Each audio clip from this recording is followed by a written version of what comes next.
আসসালামু আলাইকুম প্রিয় শিক্ষার্থী বন্ধুরা, তোমাদের সবাইকে ওয়েলকাম করছি হিসাব বিজ্ঞান শেখার অনলাইন প্ল্যাটফর্ম অ্যাকাউন্টিং ইকুয়েশনে। ভিডিওটি শুরু করার আগে বলে নিতে চাচ্ছি, আপনি যদি হিসাব বিজ্ঞানের অধ্যায় ভিত্তিক ভিডিও পেতে চান তাহলে অবশ্যই অ্যাকাউন্টিং ইকুয়েশন চ্যানেলটি সাবস্ক্রাইব করে পাশে থাকা বেল বাটনটি প্রেস করে রাখুন আমাদের পরবর্তী ভিডিওর নোটিফিকেশন পাওয়ার জন্য। So let's begin started.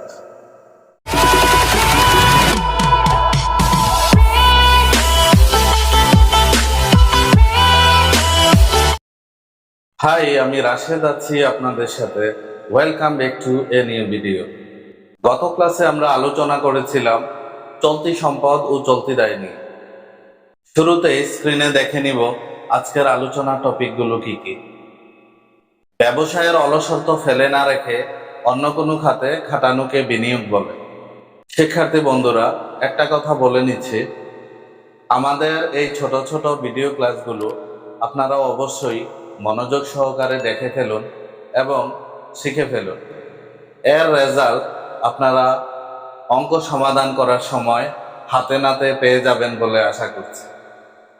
বিনিয়োগ, লগ্নি, শেয়ার ক্রয়, সঞ্চয়পত্র ক্রয়, সেভিং সার্টিফিকেট ক্রয়, প্রাইজ বন্ড ক্রয়, ঋণপত্র ক্রয়, এগুলো হচ্ছে বিনিয়োগের উদাহরণ।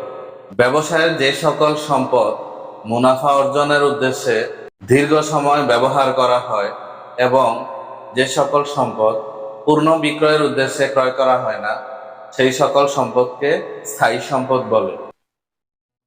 আসবাবপত্র, দালান কোঠা, ভূমি, সুনাম, প্যাটেন্ট, এগুলো হচ্ছে স্থায়ী সম্পদের উদাহরণ। স্থায়ী সম্পদ তিন প্রকার। নাম্বার 1 স্পর্শনীয় সম্পদ, নাম্বার 2 অস্পর্শনীয় সম্পদ, নাম্বার 3 প্রাকৃতিক বা ক্ষয়িষ্ণু সম্পদ। ব্যবসায়ের যে সকল সম্পত্তির বাহ্যিক রূপ আছে, স্পর্শ করা যায়, সেই সকল সম্পদকে স্পর্শনীয় সম্পদ বলে। আসবাবপত্র, দালান কোঠা, ভূমি, এই সম্পদগুলো স্পর্শনীয় সম্পত্তির উদাহরণ।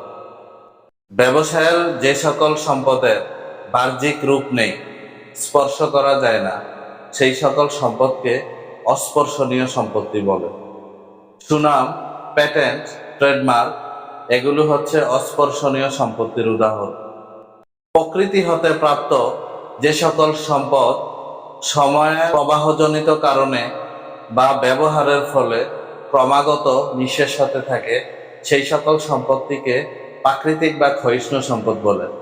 কয়লার খনি, গ্যাসের খনি, এগুলো প্রাকৃতিক সম্পদ বা ক্ষয়িষ্ণু সম্পত্তির উদাহরণ।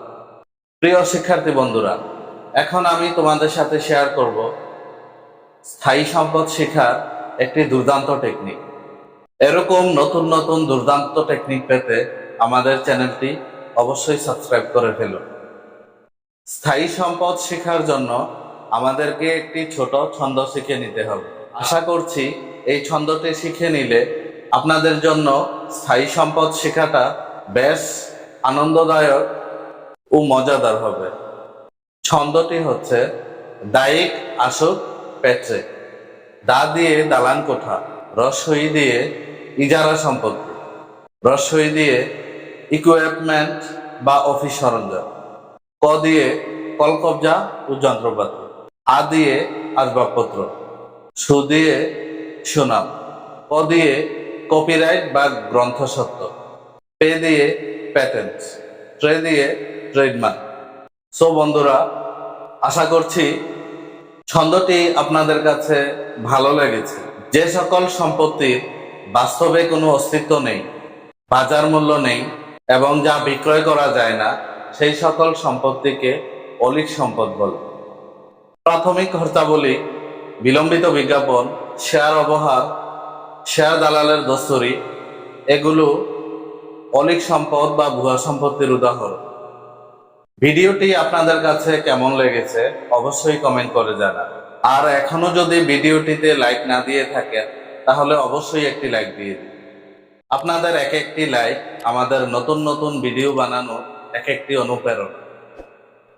এই ছিল আজকের ভিডিও। দেখা হবে পরবর্তী ভিডিওতে।